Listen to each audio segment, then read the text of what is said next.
Umar sendiri dia punya 4 orang anak.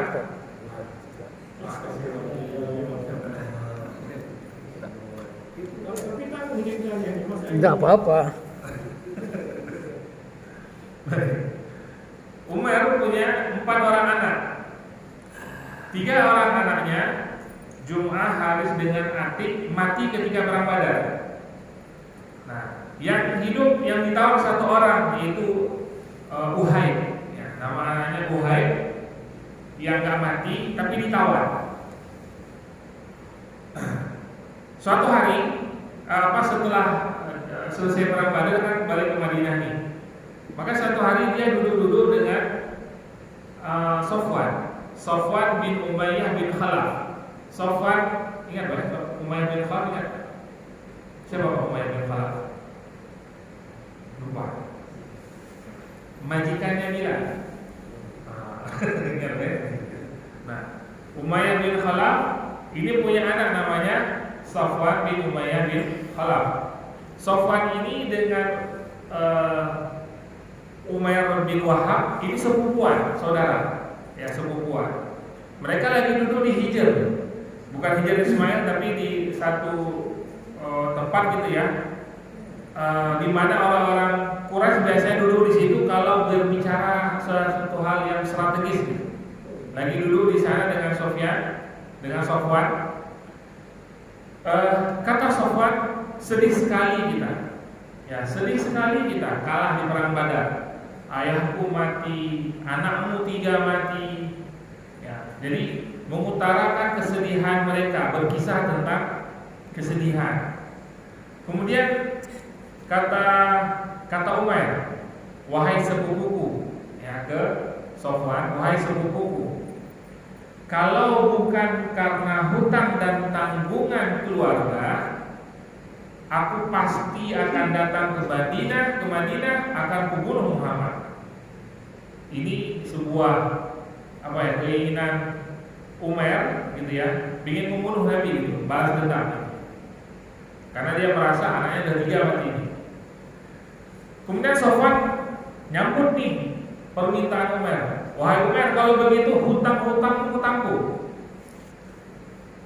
istrimu, keluargamu, hutangmu kubayarkan, anak istrimu aku tanggung. Maksudnya biar dia berangkat ke Madinah, dia nggak mikirin lagi hutang, hutangnya lunas, keluarganya ditanggung, tapi dengan syarat Umar bunuh Nabi. Maka setelah mendapatkan hasil diskusi tersebut dengan Sofwan, maka Umar langsung pulang ke rumahnya dan melaburi pedangnya dengan racun. Pada saat bersamaan, pihak kaum muslimin ini kan banyak tawanan. Ya, di perang Badar kan ada banyak tawanan, ada ratusan tawanan Uhud dan tawanan Quraisy. Kan diskusi kaum muslimin. Nabi tanya kepada para sahabat. Sayyidina Umar, Sayyidina Abu Bakar mengatakan, "Ya Rasulullah, mereka ini saudara kita." Sudah dari Sayyidina Abu Bakar memberikan masukan, ditebus aja. Tebus aja. Ini kan mereka yang ditawar ini kan saudara-saudara kita juga. Sahabat-sahabat yang kasih pendapat. Sampai gilirannya Sayyidina Umar, "Ya Rasulullah, hadirkan dari tawanan ini keluarga yang terdekatnya, atau hadirkan dari tawanan ini yang terdekat keluarganya denganku, kupenggal kepalanya." Kata Nabi, kejam sekali. Kok sampai segini begini banget gitu kata Nabi. Kata Umar, "Ya Rasulullah, mereka berangkat dari Mekah sudah lengkap dengan pakaian perang dan mereka ingin membunuh kita. Allah takdirkan mereka yang kalah. Kalau kita yang kalah, kita yang dibunuh. Maka tawanan perang mati, harus hukum mati." Kenapa Umar minta supaya yang paling dekat kerabatnya yang membunuh, supaya tidak ada dendam? Kalau yang membunuh orang lain nanti ada dendam. Maka kata Umar, hadirkan keluarga terdekatku dari tawanan itu, aku penggal. Kata Nabi, wah ini berat nih, enggak. Artinya dari hasil keputusan itu Nabi lebih memilih pendapatnya Sayyidina Abu Bakar. Ini saudara kita, udah jamin apa, tebus aja. Maka akhirnya Nabi mengumumkan kepada pihak yang ditawan tadi, yang punya tebusan, yang punya keluarga silakan tebus, yang nggak punya harta boleh tebus dengan cara mengajar, membaca, menulis. Itu jangan tebusan dulu Pak, mahal tuh ya. Bisa membaca, bisa nulis tuh.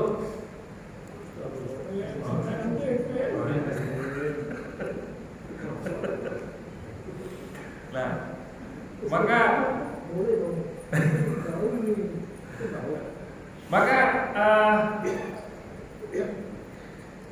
setelah Quraisy tadi sampai informasinya ke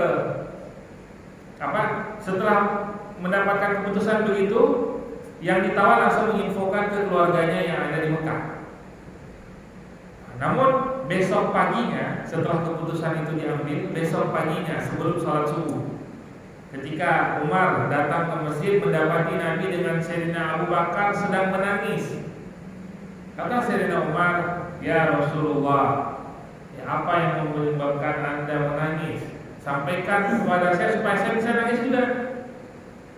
Kalau kita hari ini gimana kalau ada yang nangis-nangis di masjid? Kelihatannya banyak masalah. Jadi Sayyidina Umar, ya Rasul cerita ada apa? Ya, supaya saya juga bisa nangis gitu. Karena Nabi nangis pasti ada sesuatu yang besar. Maka kata Nabi, "Wahai Umar, andai saja Allah turunkan azab, sungguh kami semua akan celaka kecuali dirimu." Wah, kata Sayyidina Umar, apa lagi nih? Masa Nabi bisa celaka gitu? Maka Nabi menjelaskan, "Wahai Umar, bahwa syaratmu dalam keputusan hukuman bagi tawanan perang itu sama seperti wahyu yang Allah turunkan." Artinya enggak layak bagi seorang nabi meminta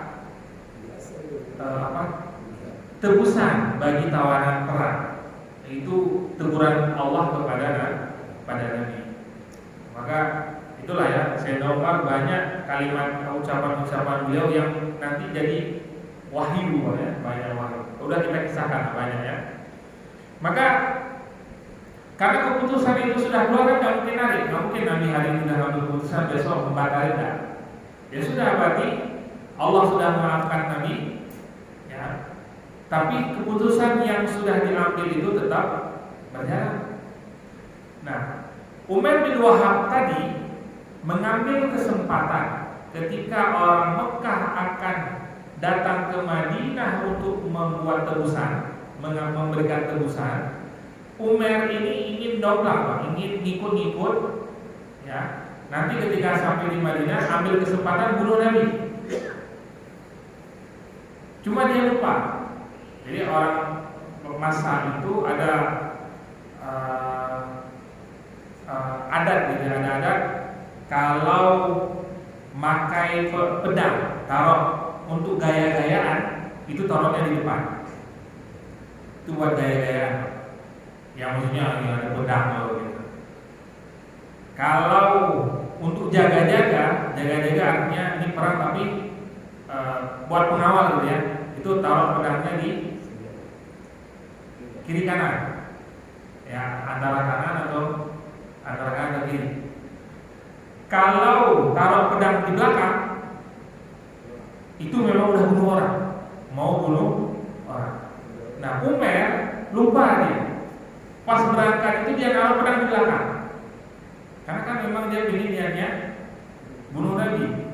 Ya udah dia udah tahu ya apa bilang kayak kita ada ya, ada kebiasaan begitu. Mungkin kalau kami itu di Aceh, kalau rencong, kalau ininya dalam ini, berarti itu buat orang ikan. Tapi kalau dibalik, buat perang. Perang itu misalnya keluar tusuk.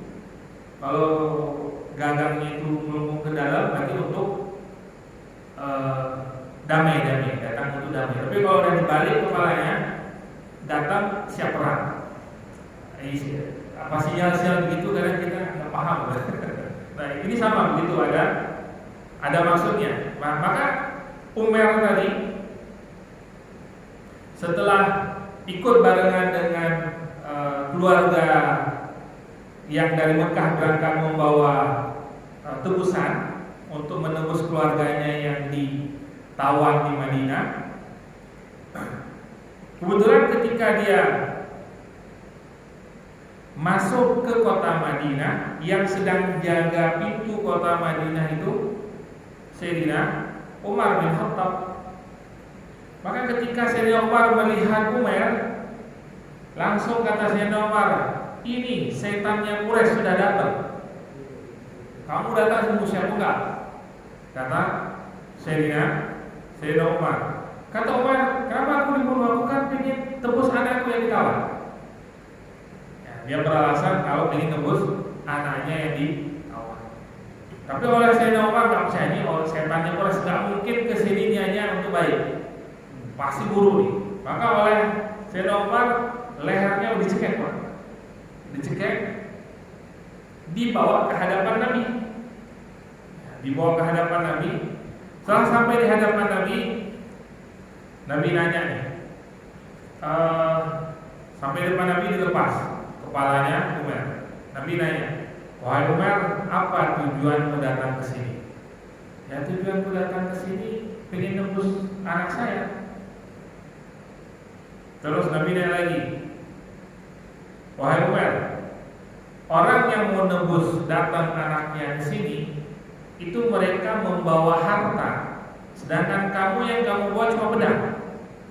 Wah, beralasan ya. Lupa dia kalau tadi pedangnya dia taruh di belakang. Nabi tahu tuh. Kemudian dia pokoknya beralasan terus. Kemudian sampai udah berbagai macam pertanyaan selalu mengalihkan jawabannya. Kemudian Nabi mengatakan, wahai Umar, bagaimana kalau aku katakan 3 hari yang lalu kamu bersama dengan Safwan duduk di Hijr.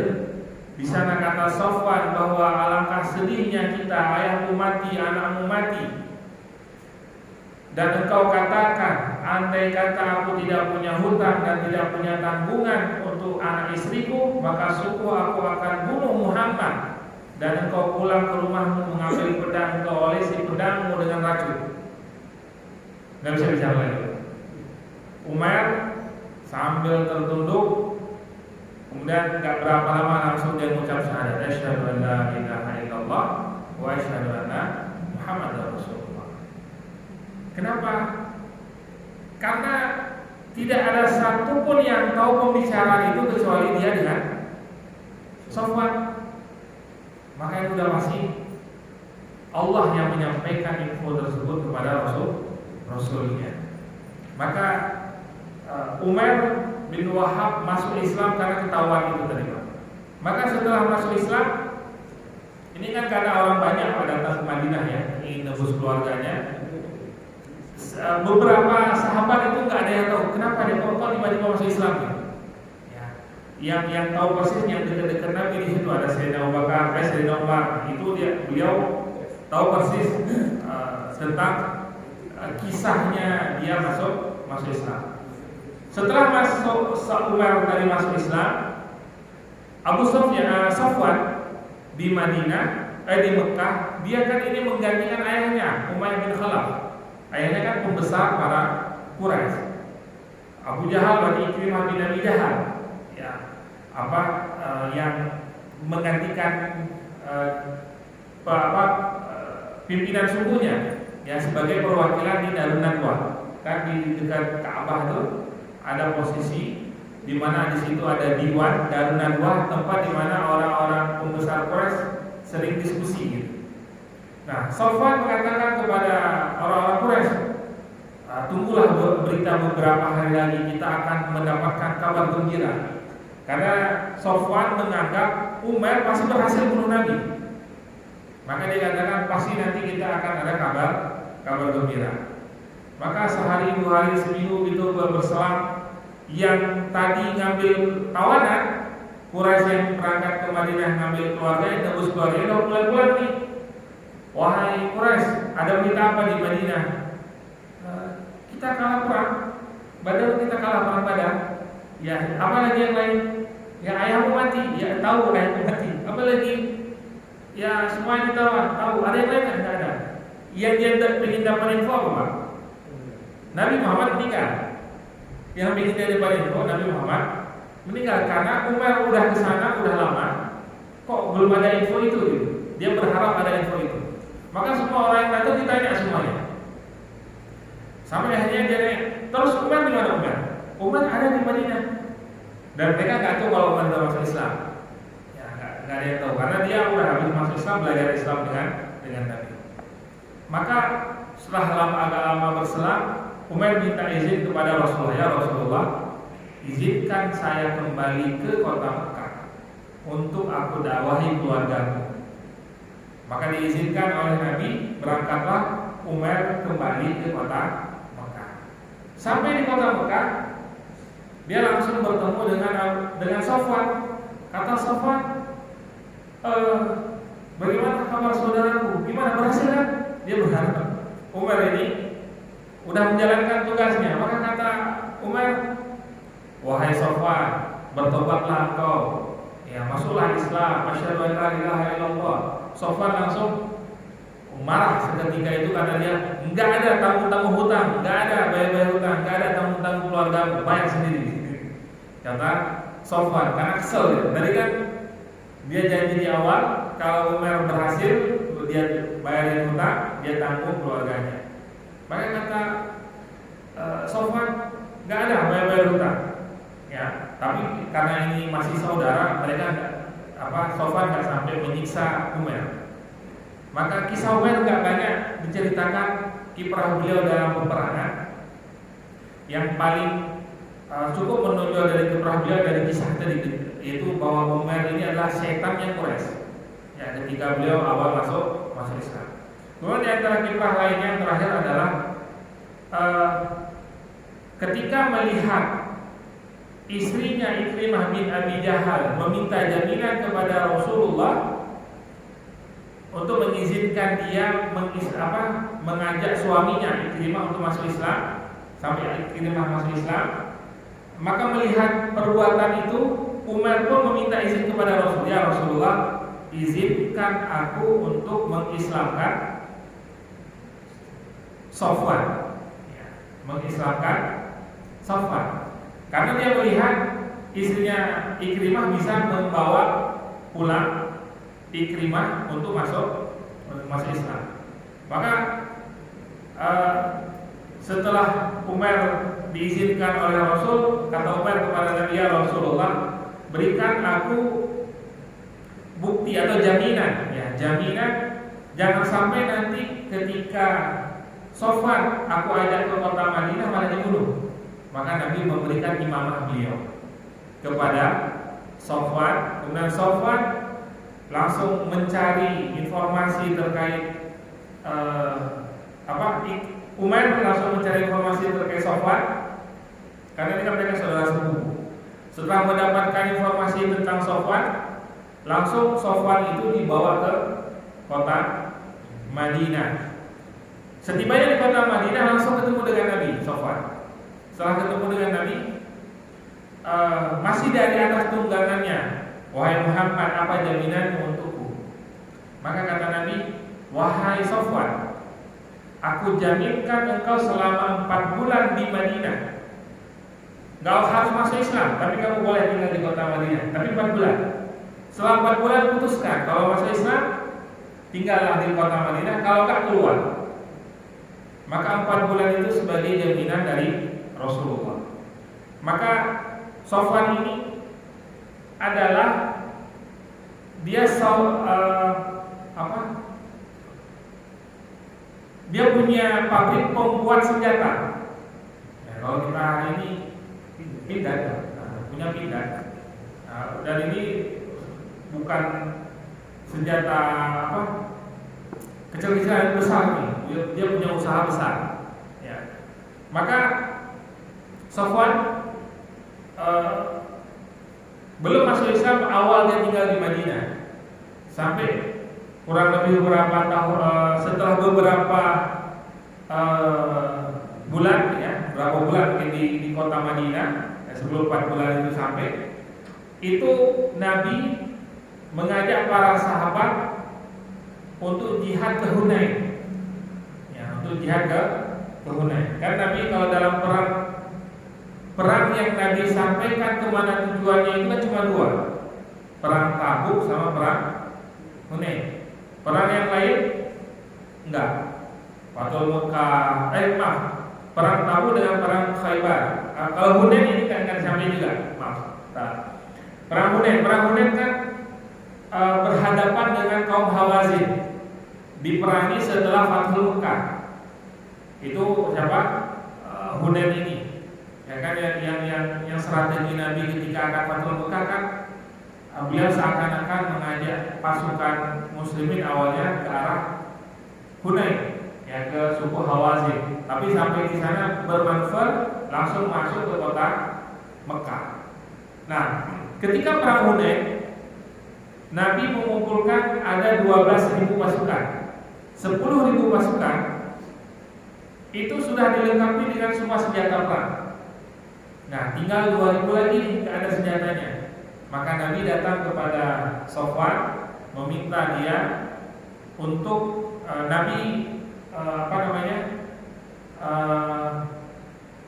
beli, tapi dengan ditangguh gitu. Wahai Sofwan, kata Nabi, wahai Sofwan, lengkapi 2.000 pasukan dengan senjata. Sofwan nanya, ini apakah pajak karena aku kafir masih tinggal di kota Madinah, atau ini adalah jual beli? Kata Nabi, ini jual beli. Nah, dari situ Sofwan mulai tertarik dengan ajaran Islam. Dia mulai tertarik dengan agama Islam. Ya, karena apa? Dalam kondisi seperti itu saja Sofwan kan bisa aja ya. Nabi mendesak enggak, ini pajak gitu, kan bisa. Ya, tapi kan Nabi enggak. Kata Nabi, nanti selesai perang Hunain kita bayar. Yang membuat akhirnya nanti ketika selesai perang Hunain, Sofwan ikut dalam perang Hunain. Selesai pulang dari perang Hunain, akhirnya dia masuk Islam. Nah, kembali ke kisah Umar tadi. Umar berhasil mengislamkan Sofwan, dan Sofwan akhirnya masuk Islam dan menetap di kota Madinah. Ini nanti yang cerita panjangnya nanti kan, salah satu pekerja di Sofwan ini kan ada yang dari orang Yahudi, dari orang Persia, ahli dalam membuat pedang, yang nanti akhirnya membunuh Sayyidina Umar ketika sedang sholat. Karena permintaan Sofwan, karena dia melihat ini orang Persia pintar banget bikin pedang, orang kafir nggak boleh masuk ke Madinah nih. Tapi karena pengucapan, karena dia punya keahlian, diizinkan. Tapi akhirnya nanti dia malah berkhianat, yang orang Persia. Nah, demikian kisah Umar bin Wahab, karena memang kisah beliau itu tidak banyak diceritakan tentang kiprah beliau ketika dalam peperangan, tapi memang kiprahnya Umar bin Habib banyak pada kisah yang di awal-awal tadi terkait bagaimana dia masuk, bagaimana kiprah dia sebelum Quraisy yang memiliki keahlian dalam membaca kekuatan musuh sampai dia mendapatkan gelar setannya Quraisy. Saya rasa cukup, Pak, mungkin sudah. Betul lagi ya. Wallahu a'lam bishawab. Insyaallah kita lanjutkan pada pertemuan berikutnya. Assalamualaikum warahmatullahi wabarakatuh.